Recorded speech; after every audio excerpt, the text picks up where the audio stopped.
आप देख रहे हैं न्यूज नाउ 24/7 ताज़ा खबरों के लिए हमारे साथ बने रहें।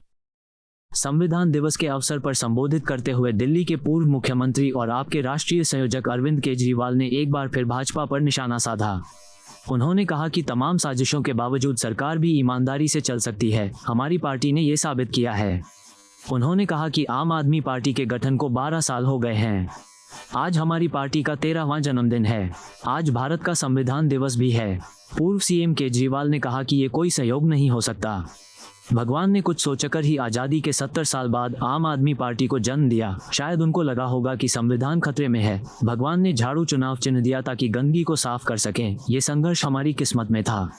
आपके राष्ट्रीय संयोजक ने कहा कि हमारी पार्टी और हमारे वॉलंटियर्स देशभक्ति की भावना से काम करते हैं।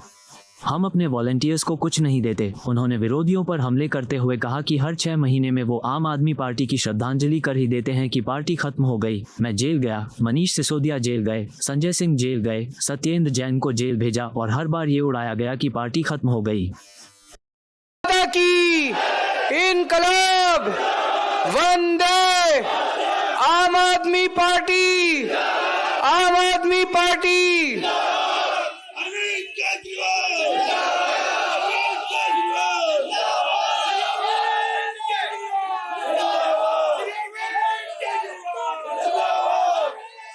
दिल्ली के कोने कोने से आए हुए मेरे सभी प्यारे भाइयों बहनों, माताओं, बुजुर्गों और जो टीवी पे देख रहे हैं उन सब लोगों को मेरा नमस्कार, सबको मेरा प्रणाम।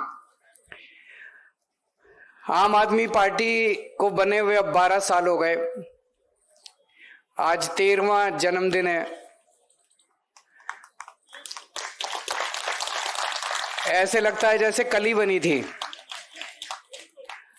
और आज ही भारत का संविधान दिवस है। यह कोई संयोग नहीं हो सकता कि जिस दिन भारत का संविधान दिवस है उसी दिन भारत के अंदर एक नई पार्टी कई साल के बाद, 60-70 साल के बाद पैदा होती है। भगवान जो भी कुछ करता है उसके अंदर भगवान की कुछ ना कुछ मंशा होती है। ऐसे ही नहीं करता भगवान। गलत तो नहीं कह रहा? तो भगवान ने संविधान दिवस के दिन ही आम आदमी पार्टी को पैदा किया। कुछ तो सोच के किया होगा। भगवान को भी लग रहा हो भाई संविधान खतरे में है, अब एक ऐसी पार्टी चाहिए जो इसको बचाएगी। अच्छा, और बड़ी 3 बातें बड़ी हैं। एक तो इस पार्टी का नाम पड़ा आम आदमी पार्टी। आम लोगों की पार्टी है, उन लोगों की तरह नहीं है। आम लोगों की पार्टी है, आम लोगों ने इकट्ठे होकर बनाई। जब पार्टी बनाई थी एक भी कोई ऐसा नहीं था जो कि जिसके बाप दादा परदादा कोई नेता हो, कोई पॉलिटिकल पार्टी से। सारे आम लोग थे। हम सारे इकट्ठे हुए और सबने पार्टी बना ली और ऊपर वाले का आशीर्वाद था। आगे 12 साल बीत गए। 12 साल में काफी कुछ हासिल किया।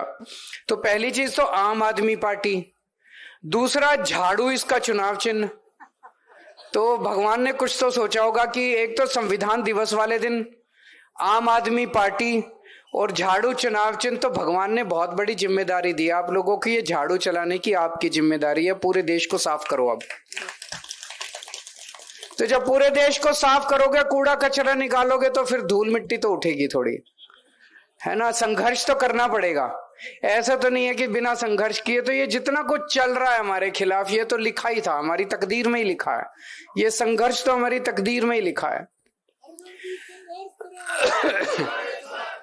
अब अगर कोई कहे भाई 12 साल में क्या पाया, तो कोई कहेगा 2 राज्यों में सरकार आ गई, गुजरात में 5 एमएलए आ गए, गोवा में एमएलए आ गए, कश्मीर में एमएलए आ गए, यहां मेयर बन गए, वहां मेयर बन गए, यहां पंचायत।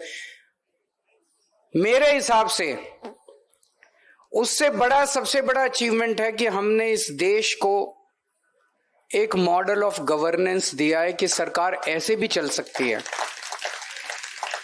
सरकार ईमानदारी से भी चल सकती है। और अगर ईमानदारी से सरकार चले तो क्या नहीं हो सकता, सब कुछ हो सकता है। सरकार घाटे में चलने की जरूरत नहीं है, सरकार फायदे में भी चल सकती है। हमने इस देश को एक मॉडल ऑफ गवर्नेंस दिया जिसमें एक तरफ आम आदमी की दिन ब दिन की जिंदगी को उनके परिवार का सदस्य बनके, उनका दोस्त बनके, उनकी जिंदगी के अंदर हमने थोड़ी सी सहूलियत, थोड़ी सी सुविधा करी है। उनका बिजली का बिल माफ कर दिया, उनका पानी का बिल माफ कर दिया, उनके बच्चों, कोई आदमी क्या चाहता है? वो यही तो चाहता है मेरे बच्चे अच्छे पढ़े लिख जाएं, यही चाहता है ना। बच्चों के लिए आदमी एक टाइम की पेट रोटी भी छोड़ देता है, पेट काट के भी अपने बच्चों को पढ़। हमने उनके बच्चों के लिए अच्छी शिक्षा का इंतजाम कर दिया। आदमी ये चाहता है घर में कोई बीमार हो जाए, उसका अच्छा इलाज हो जाए, उसका इंतजाम कर दिया। तो एक तरफ हमने ये सब करा, लेकिन दूसरी तरफ देश की राजधानी है दिल्ली। दिल्ली देश की राजधानी है, इसमें इंफ्रास्ट्रक्चर को भी कमजोर नहीं होने दिया। हमने दिल्ली में मेट्रो, जब हमारी सरकार बनी 200 किलोमीटर मेट्रो की लाइन थी, आज 450 किलोमीटर मेट्रो की लाइन हो गई। 10,000 किलोमीटर सड़कें बनाई। हमारे से पहले 62 फ्लाईओवर बने थे 65 साल में, हमने 9 साल में 38 नए फ्लाईओवर बना दिए। इतने सीवर की पाइपलाइन डाली हमने, नालियां बनवाई, सड़कें बनवाई, कच्ची कॉलोनियों का उद्धार करा। सीसीटीवी कैमरे दिल्ली में सबसे ज्यादा है, न्यूयॉर्क से, लंदन से, टोक्यो से सबसे ज्यादा सीसीटीवी कैमरे दिल्ली में। इतना बड़ा इंफ्रास्ट्रक्चर का काम करा। तो ये जो मॉडल दिया हमने गवर्नेंस का, भाई एक तरफ आम आदमी की जिंदगी में सुविधा दी, दूसरी तरफ इंफ्रास्ट्रक्चर बढ़ाया, और तीसरी तरफ ये सब देने के बाद भी बजट को फायदे में रखा, बजट को घाटे में नहीं जाने दिया। ये दिल्ली मॉडल ऑफ गवर्नेंस है, जिसको मुझे लगता है कि हमारी सबसे बड़ी देन आज यही है। जो लोग हमारे को गालियां देते थे, फ्री की रेवड़ी कहते थे, ये कहते, आज वही इन चीजों की बात करने लगे हैं राजनीति के अंदर, स्कूलों की बात करने लगे हैं। ये कोई छोटी बात नहीं है कि गुजरात के चुनाव में प्रधानमंत्री जी को खुद एक स्कूल छोटा सा बना के उस क्लास में फोटो खिंचवाने जाना पड़ा। इसका मतलब स्कूल की राजनीति चल पड़ी है। लोग बात करते हैं कि भाई स्कूल का क्या किया तुमने, स्कूल के बारे में लोग पूछते हैं राजनीति में, तभी तो ये करना पड़ा। अस्पतालों के बारे में पूछते हैं, तभी तो अस्पताल, तो स्कूल, अस्पताल, बिजली, पानी, सड़क, ये राजनीति के अंदर हम लोग लेके आए हैं। इस दौरान जैसा भी संदीप जी ने कहा, ढेरों ढेरों ऐसे लाखों करोड़ों ऐसे चेहरे हैं जो कि कभी सामने नहीं आए। बहुत सारे ऐसे लोग हैं जिनको टिकटें मिल गई, कोई मंत्री बन गया, कोई मुख्यमंत्री बन गया, कोई एमएलए बन गया, कोई काउंसलर बन गया, लेकिन बहुत सारे लोग तो कुछ नहीं बने। वो लोग तो फिर भी आम आदमी पार्टी के लिए काम करते रहे। क्यों करते रहे? कहां से आया ये जुनून? एक बहुत बड़े नेता है हमारे देश के, वो कह रहे थे ये केजरीवाल पता नहीं क्या खिलाता है अपने कार्यकर्ताओं को कि वो जुनूनी रूप से काम करते हैं। हम कुछ खिलाते नहीं हैं, हम केवल देशभक्ति की भावना भरते हैं लोगों के अंदर। जब एक आम आदमी, एक आम वॉलंटियर आम आदमी पार्टी के लिए काम करता है, तो वो ये सोच के काम नहीं करता कि मैं आम आदमी पार्टी के लिए काम कर रहा हूं। वो ये सोच के काम नहीं करता कि मेरे को किसी को मुख्यमंत्री बनाना या मंत्री बनाना या आम आदमी पार्टी को सत्ता में, वो ये सोच के काम करता है मैं देश के लिए काम कर रहा हूं, देशभक्ति की भावना से काम करता है वो। और जब आदमी देशभक्ति की भावना से काम करता है, फिर वो तन मन धन सब कुछ न्यौछावर करने के लिए काम करता है। इसीलिए हम तो अपने कार्यकर्ताओं को कुछ दे नहीं सकते। दूसरी पार्टी वाले तो मेरे को पता चला कि वो तो पैसे भी देते हैं, तनख्वाह भी देते हैं, बड़ी बड़ी फौज उन्होंने। हम तो किसी को कुछ नहीं देते। हम तो यही कहते हैं भाई आप ही के बच्चे हैं, आप ही का देश है, अपना ही देश है, सबका देश है। अगर आम आदमी पार्टी के लिए काम करोगे तो और ज्यादा तरक्की होगी देश की, नहीं तो फिर जो ढांचा चल रहा है, ढर्रा चल रहा है, वो ढर्रा चलता रहेगा। और इस दौरान पिछले 12 साल में हर 6 महीने में ये एक बार आम आदमी पार्टी की श्रद्धांजलि तो कर ही देते हैं। ऑबिचुरी कहते हैं अंग्रेजी में, कि भाई हाँ अब तो खत्म होने वाली है आम आदमी पार्टी, बस आखिरी दिन आ गए, वेंटिलेटर पे आम आदमी पार्टी, अब बस जाने वाली है आम आदमी पार्टी। मेरे को याद है सबसे पहली ऑबिचुरी लिखी गई थी 14 मई 2014 को। उस दौरान मेरे को याद नहीं आ रहा, लेकिन शायद मैंने किसी इंटरव्यू वगैरह में कह दिया था कि मैं अमित शाह जी के साथ वाद विवाद करने के लिए, डिबेट करने के लिए तैयार हूं। 14 मई 2014 को अमित शाह जी ने एक टीवी चैनल के डिबेट में कहा था कि 16 मई 2014 के बाद अगर केजरीवाल राजनीति में रहा तो मैं पक्का उनसे डिबेट करूंगा। मैं हूं राजनीति में, आज भी हूं।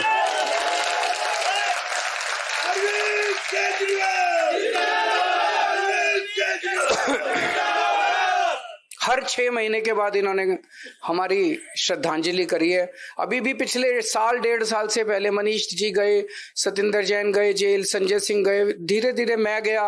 उन्होंने कहा अब तो खत्म हो गई आम आदमी पार्टी, अब तो बिखर गई आम आदमी पार्टी। अभी भी है, देखो सारी आम आदमी पार्टी है, अभी आम आदमी पार्टी अभी गई नहीं है। आम आदमी पार्टी, उनका मॉडल ऑफ गवर्नेंस क्या है? आज उनके मॉडल ऑफ गवर्नेंस का एक झलक आपको देखने को मिलेगी। आज शाम को इनके कुछ नेता झुग्गियों के अंदर रहने के लिए जा रहे हैं। जैसे आप लोग जाते हो ना एक दिन के लिए छुट्टी लेके, कभी गोवा जाते हो, कभी मन बहलाने के लिए। झुग्गी टूरिज्म कहते हैं, कोई कह रहा था झुग्गी टूरिज्म है। एक रात गरीबों के साथ बिता के आप उनकी गरीबी का मजाक उड़ा रहे हो। मैं इनकम टैक्स में कमिश्नर होता था। मैंने कमिश्नर की नौकरी छोड़ी और 2000 से 2010 तक मैं दिल्ली की झुग्गियों के अंदर जाके रहा था। अगर रहना है, अगर हिम्मत है तो थोड़े दिन 3-4 महीने वहां पे झुग्गियों में उनके साथ रह के देखो किस अवस्था में जीते हैं वो लोग। मैं दिल्ली के झुग्गी वालों से यही कहना चाहता हूं कि जो लोग आज आपके झुग्गियों में आके रहने वाले हैं उनसे सावधान रहना। यही लोग 1 साल के बाद आपकी उसी झुग्गी को तोड़ने के लिए आएंगे। ये उसी जिस झुग्गी में आज ये रहेंगे उसी झुग्गी को तोड़ने के लिए, उजाड़ने के लिए 1 साल बाद ये बुलडोजर लेके आएंगे। पिछले 6-7 साल में कई जगह इन्होंने झुग्गी तोड़ने की कोशिश की। कई जगह हमारी सरकार ने, हमने कई अपने पावर का इस्तेमाल करके उनको तोड़ने से रोका। मकान बनाना दिल्ली में बड़ा मुश्किल है। उनको एक झुग्गी के अंदर बेचारा आदमी रह रहा है, किसी तरह से 2 वक्त की रोटी खा के अपने बच्चों के साथ रह रहा है। अगर उसके पास पैसे होते तो वो भी बड़े बड़े महल ले लेता। उसके पास पैसे ही तो नहीं है, गरीबी तो आदमी है, और उसकी झुग्गियां तोड़ देते हैं ये लोग। तो मैं उनसे झुग्गी के लोगों को कहना चाहता हूं कि जो लोग आज आपके पास आ रहे हैं रहने के लिए, 1 साल के बाद ये आपके बच्चों को सड़क के ऊपर तड़पता हुआ छोड़ देंगे। आपके बच्चों को स्कूल के लिए तड़पा देंगे ये लोग। कई झुग्गियां हमने बचाई, कुछ झुग्गियां नहीं भी बचा पाए कुछ साल के अंदर, जहां झुग्गियां इन लोगों ने तोड़ दी। तो इन लोगों से सावधान रहने की जरूरत है, जो आज झुग्गी टूरिज्म दिखाने के लिए झुग्गियों के अंदर आज 1 दिन रहने के लिए आ रहे हैं। जैसा मैंने कहा, 6 महीने के अंदर हमारी श्रद्धांजलि लिख दी जाती है कि अब तो गए, अब तो हार गए। तो एक पत्रकार मिला अभी 3-4 दिन पहले, बोला केजरीवाल जी वैसे हवा तो यही है दिल्ली में कि आप लोगों की सरकार आ रही है, 2-4 सीटें ऊपर नीचे हो सकती हैं, हो जाएं। यही चल रहा है ना दिल्ली में आजकल कि 2-4 सीटें ऊपर नीचे हो जाए, लेकिन सरकार तो। पर कहता है लेकिन मान लो केजरीवाल जी अगर आप हार गए तो आपका क्या होगा? मैंने कहा दोस्त, मेरे को इस बात की चिंता नहीं है कि मैं हार गया तो मेरा क्या होगा। मेरे को चिंता इस बात की, अगर मैं हार गया तो दिल्ली के सरकारी स्कूलों में पढ़ने वाले 18 लाख बच्चों का क्या होगा। दिल्ली के जैसे स्कूल पूरे देश में कहीं नहीं है।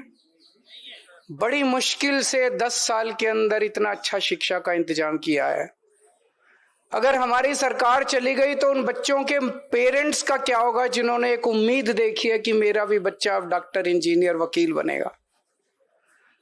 मेरी चिंता इस बात की नहीं है कि मेरा क्या होगा। मैं यहां सत्ता के लिए नहीं आया, हम सत्ता के लिए, ना आम आदमी पार्टी में कोई सत्ता के लिए आया।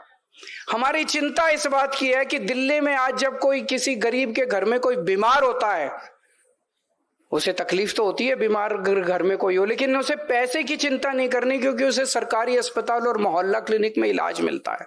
उन सब लोगों का क्या होगा जिनके घर में कोई इलाज, कोई बीमार होगा? उन सब लोगों का क्या होगा? दिल्ली में पहले 8 से 10 घंटे के पावर कट लगते थे बिजली के,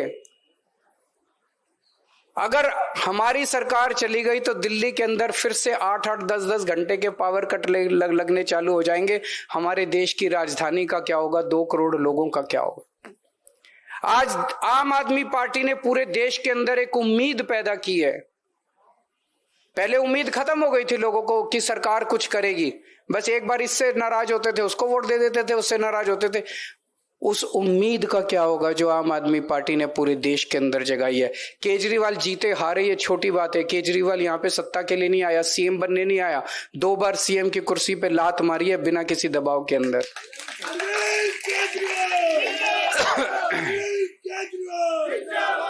आज हमारा संविधान दिवस है।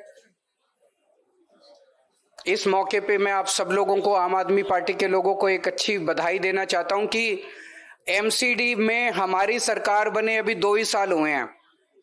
2 साल के अंदर हमने 2 बड़े काम कर दिए। एक, पहले हमारी सरकार बनने के पहले 12 महीने सफाई कर्मचारी केवल अपनी तनख्वाह लेने के लिए हड़ताल पे रहते थे। 12 महीने हड़ताल पे रहते थे, तनख्वाह नहीं मिलती थी। जब से हमारी सरकार बनी है, एक दिन भी कोई सफाई कर्मचारी को हड़ताल पे जाने की जरूरत नहीं पड़ी। हर महीने के पहले हफ्ते में सबकी तनख्वाह उनके अकाउंट में चली जाती है और दिवाली के टाइम तो दिवाली से पहले अगले महीने की तनख्वाह और बोनस उनके अकाउंट में चला गया था। दूसरा, 8,500 से ज्यादा सफाई कर्मचारियों को हमने पक्का कर दिया। सफाई कर्मचारी हमारे समाज के एक तरह से गरीब तबके से आते हैं। इस मौके पे मैं सभी एमएलए से और काउंसलर से अपील करना चाहता हूं कि अपने अपने क्षेत्र के जितने सफाई कर्मचारी हैं, उन सफाई कर्मचारियों को काफी हैं तो हो सकता है 3 बार 4 बार में करना पड़े, अपने अपने घर पे चाय पे या खाने पे जरूर बुलाएं उनका सम्मान करने के लिए। ये बड़े बड़े नेता गरीबों के घर तो जाते हैं खाना खाने, अपने घर कोई नहीं बुलाता। आप अपने घर बुलाइए, उनका सम्मान कीजिए, उनके साथ बैठ के थोड़ा टाइम बिताइए। तो जितने कल मेरे इलाके में जितने सफाई कर्मचारी रहते हैं, कल मैं उनको अपने घर पे बुला रहा हूं चाय के ऊपर। और परसों से सभी एमएलएज अपने अपने घर पे 100 50 के जो उसमें ग्रुप में सभी कर्मचारियों को 3-4 बार करके उनको बुलाएं, उनके साथ थोड़ा समय बिताएं, उनके बारे में जानने की कोशिश करें, उनकी समस्याओं को जानने की कोशिश करें। और काम तो चलता रहता है, थोड़े क्षण हंसी खेल के उन लोगों के साथ भी बिताएं, उनका सम्मान करें। आज आप सब लोग आए, बहुत बहुत शुक्रिया। और फिर से एक बार इस सभी देशवासियों को आम आदमी पार्टी के स्थापना दिवस की और संविधान दिवस की बहुत बहुत शुभकामनाएं। आपको यह वीडियो पसंद आया हो तो इसे लाइक करें, हमारे चैनल को सब्सक्राइब करें।